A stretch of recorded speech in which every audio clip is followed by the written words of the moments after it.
আলী আসগরের নাম কি শুনেছেন আপনারা? শুনেছেন ছোট্ট আলী আসগর, কিন্তু আলী আসগরকে কারবালার জমিনে মাটিতে রাখা হয় নাই। আপনারা কি সেটা জানেন? আলী আসগরকে কখনো একবারও মাটিতে রাখা হয় নাই। আলী আসগর কখনো ইমাম হোসাইনের কোলে, আলী আসগর কখনো আলী আকবরের কোলে, আলী আসগর কখনো হযরতে আব্বাসের কোলে, আলী আসগর কখনো হযরতে জৈনবের কোলে, আলী আসগর কখনো এইভাবে রুমালের মধ্যে পেঁচিয়ে পিঠের মধ্যে, আলী আসগরকে একবারও জমিনে রাখা হয় নাই। আলী আসগর যতক্ষণ শহীদ হয় নাই ততক্ষণ পর্যন্ত জমিনের মাঝে শোয়ানো হয় নাই। কারণ কি জানেন?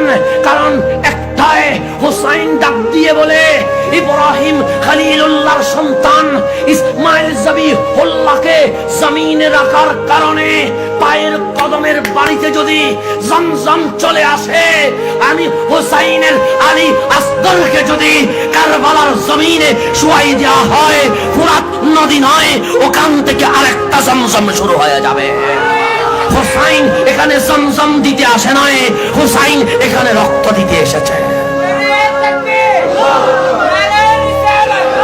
তারা চেয়েছে আমার হুসাইনকে নিভিয়ে দিতে। হুসাইনকে যখন শহীদ করে দিয়েছে, এজিদ মনে করেছে হয়তোবা ইতিহাস থেকে হুসাইন মুছে গেছে। তারা যখন হুসাইনকে দুবাক করে দিয়েছে, এজিদ মনে করেছে হুসাইন আমার নিভে গেছে। আজকেও এজিদি হযরত এজিদ বলেছে মনের মধ্যে প্রশান্তি, হুসাইনকে আমরা নিভে দিতে পারবো। আজকে এজিদিরা এজিদকে রহমতুল্লাহ আলাইহি বলছে মনের মধ্যে প্রশান্তি, আমরা এজিদকে তুলে ধরেছি, হুসাইনকে নিভে দিতে পারবো। যারা এজিদকে রাদিয়াল্লাহু তাআলা আনহু বলে তাবি বানাতে চায়, তারা মনের মধ্যে প্রশান্তির ডোক দেয়, আমরা হুসাইনকে নিভিয়ে দিতে পারবো।